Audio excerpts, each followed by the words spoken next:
मक्का, न फर्शे ज़मीं, न अर्शे बरी, वो अपने चाहने वालों के घर में रहते हैं। ज़ोर से बोलिए, वो अपने चाहने वालों के घर में रहते हैं। और हम सब हुजूर के नौकर हैं। मामले है कि नहीं? नौकर है ना हुजूर के? लाखों हैं ज़माने में सिकंदर के बराबर, लाखों हैं ज़माने में सिकंदर के बराबर, कोई नहीं आका तेरे नौकर के बराबर, कोई नहीं आका तेरे नौकर के बराबर। और ये जो मैंने आपसे पहले कहा था कि हुजूर हमारे आज भी जिंदा है या नहीं? थोड़ा मैं अगली दलील आपको देता चलूं। आपका नाम आपको मालूम है? आपके बाप का नाम आपको मालूम है?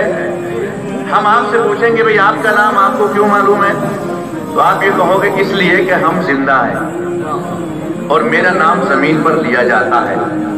हमने कहा आपके बाप का नाम? हाँ, उनका भी नाम हमें मालूम है क्योंकि वो भी जिंदा है और उनका नाम जमीन पर लिया जाता है। हमने कहा आपके दादा का नाम? बोले उनको मरे हुए बहुत दिन हो गए, उनका नाम हमें नहीं मालूम। हमने कहा आपके परदादा का नाम? तो आप बोलेंगे आपका दिमाग खराब हो गया है, जब दादा का नहीं मालूम तो परदादा का कहां से मालूम होगा? हमने कहा लकड़ दादा का? वहां भाग जाएंगे, वहां है कि नहीं जानते? भाई दादा का नहीं मालूम, परदादा का नहीं, तो लकड़ दादा का कहां से बताएंगे? भाई आपके दादा, आप उनके पोता, आपको दादा का नाम नहीं मालूम। जब हमने ये आपसे पूछा तो आपने कहा हजरत मैं बच्चा था, दादा मर गए, उनका नाम अब जमीन पर नहीं लिया जाता, न बाप लेता है, न माँ लेती है, न भाई लेता है, न बहन लेती है, इसलिए हमें उनका नाम नहीं मालूम।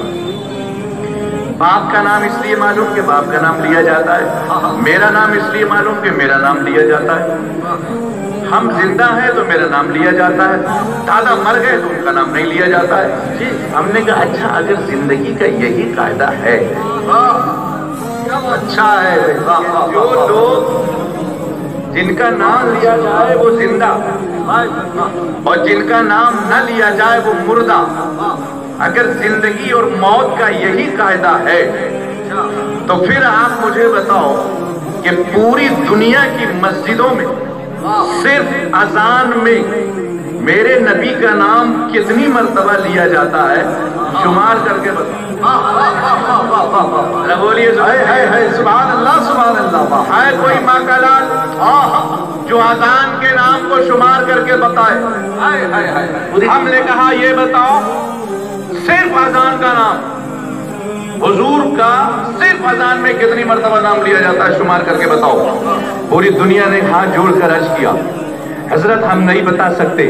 हमने पूछा क्यों? कहा एक मस्जिद में एक दिन में 5 अजानें लगती हैं, एक अजान में 2 मर्तबा हुजूर का नाम लिया जाता है, एक मस्जिद में 5 अजानों में 10 मर्तबा एक दिन में हुजूर का नाम लिया जाता है। न जाने दुनिया में कितनी मसाजिदें होंगी, न जाने कितने मुअज्जिन होंगे, न जाने कितनी अजानें लगती होंगी। हम अजानों के नाम को शुमादान में हुजूर के नाम को शुमार करके नहीं बता सकते। हमने कहा सिर्फ अजान में रसूल का नाम एक दिन में कितनी मर्तबा लिया जाता है तुम शुमार करके नहीं बता सकते। अभी तो अदीब का अदब बाकी है, अभी तो खतीब का खुतबा बाकी है, अभी तो मुफस्सिर की तकरीर बाकी है, अभी तो मुदर्रिस की तदरीस बाकी है, अभी तो शायरों का कलाम बाकी है, अभी तो हम गुलामों का दुरूद व सलाम बाकी है, अभी तो मुसल्लियों की नमाज बाकी है। हमने कहा सिर्फ अजान के नाम को शुमार नहीं कर सकते, ये पूरी कायनात में एक दिन में नबी का नाम कितनी मर्तबा लिया जाता है। और सिर्फ अभी हम जमीन ही का जिक्र कर रहे हैं, अभी तो आसमान का जिक्र किया ही नहीं। पहले आसमान पर गए तो नबी का चर्चा, दूसरे पर गए तो नबी का चर्चा, तीसरे पर गए तो नबी का चर्चा, चौथे पर गए तो नबी का चर्चा, अर्श पर गए तो नबी का चर्चा। पूरे आलम में अगर आलम 18,000 है तो 18,000 आलम में नबी का चर्चा हो रहा है। हर तरफ नबी ही नबी सुनाई दे रहा है। आला हज़रत पुकार उठे, अर्श पे ताज़ा छेड़छाड़, अर्श पे तुर्प धूम धाम, काम जिधर लगाई है तेरी इधर। नारा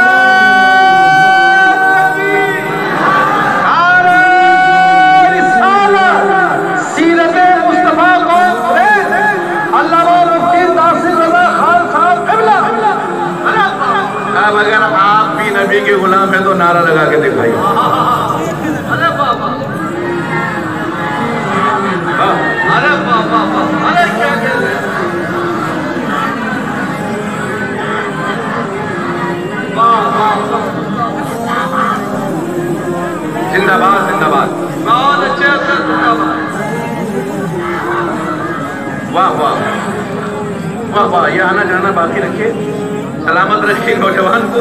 اللہ اللہ، یہ تو اچھا ہوا ہاتھ میں ڈنڈا اور کوئی لکڑی اور کوئی پتھر اتھر نہیں تھا۔ اچھا، نہیں تو جو لوگ نہیں مانتے نبی کو زندہ، نعرے تکبیر، نعرے رسالت، نہ جانے کتنے پتھر مار دیتا یہ نوجوان، ہے کہ نہیں؟ عرش پہ تازہ چھیڑ چھاڑ، فرش پہ طرفت دھوم دھام، کان جدھر لگائیے تیری ہی داستان ہے۔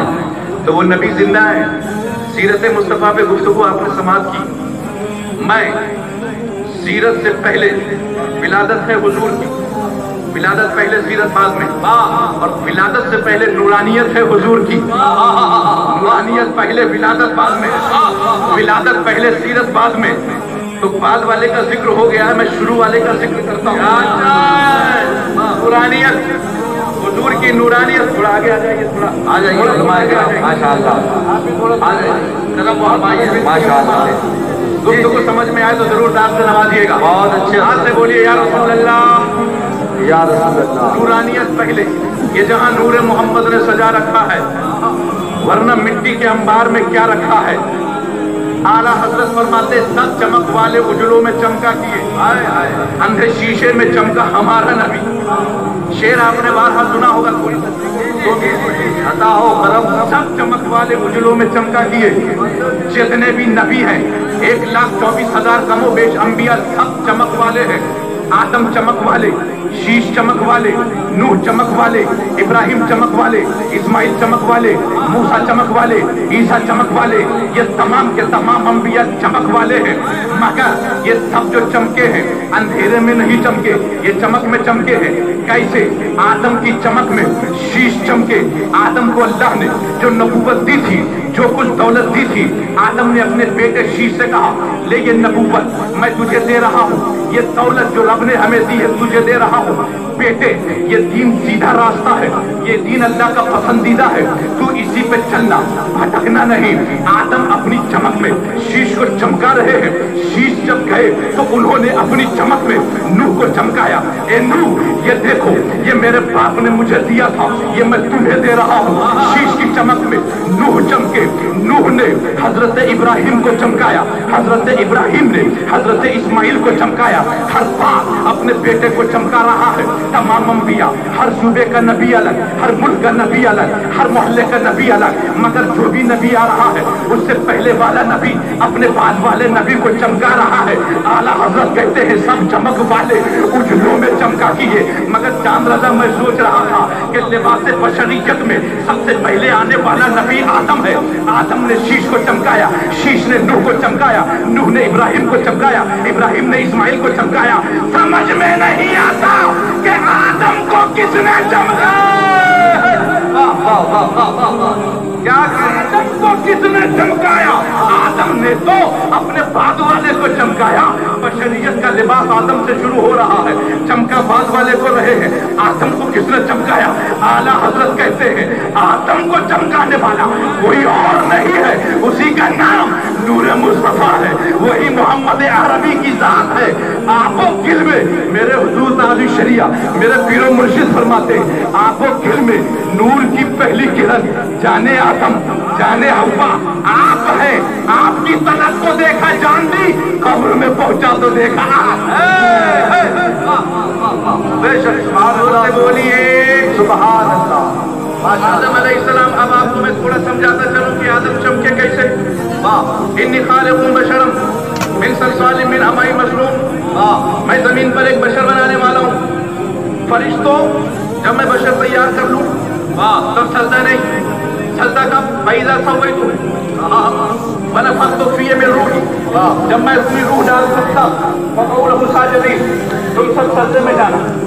آدم تیار ہو مگر سجدہ نہیں۔ اب دوسرا آدم کا تیار ہے لیکن مجسمہ میں جان نہیں، بے جان مجسمہ ہے۔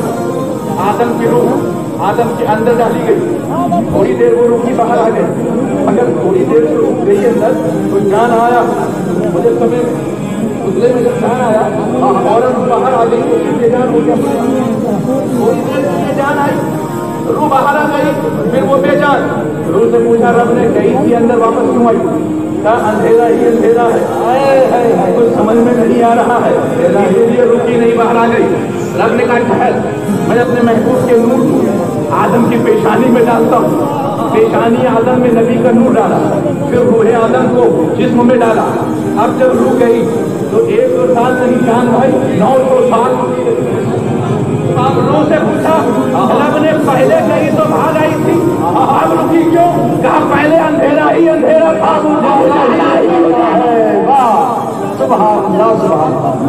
जाना है। आखिर मैंने पूछा आदम तखय्युल में, है परवरदिगारे आदम, तेरे इल्म में ये बात है कि आदम की रूह अगर पहले डालूंगा तो वो रुकेगी नहीं, नूरे मुस्तफा जब पहले डालूंगा, फिर जब रूह आदम डालूंगा तब रुकेगी। तो मौला पहले तू नूरे मुस्तफा डालता, बाद में रूह आदम को डालता, इतना पहले रूह आदम को डाला, जब वो बाहर आ गई तो फिर उसको रोकने के लिए नूरे मुस्तफा डाला। कहा मैं तो जानता था कि आदम की रूह रुकेगी नहीं, इसीलिए तो पहले डाला, कयामत तक के आने वालों बंदों को बताने के लिए कि देख आदम की रूह जो पहले डाला रुकी नहीं, बाहर आ गई। नूरे मुस्तफा जब डाला तब वो रूह ठहरी। क्यों? ऐ मेरे बंदो, कान खोल कर सुन लो, समझ लो, जब तेरे पास आदम की रूह नूरे मुस्तफा के बगैर न ठहरी तो तेरी रूह नूरे मुस्तफा के बगैर कैसे ठहरेगी?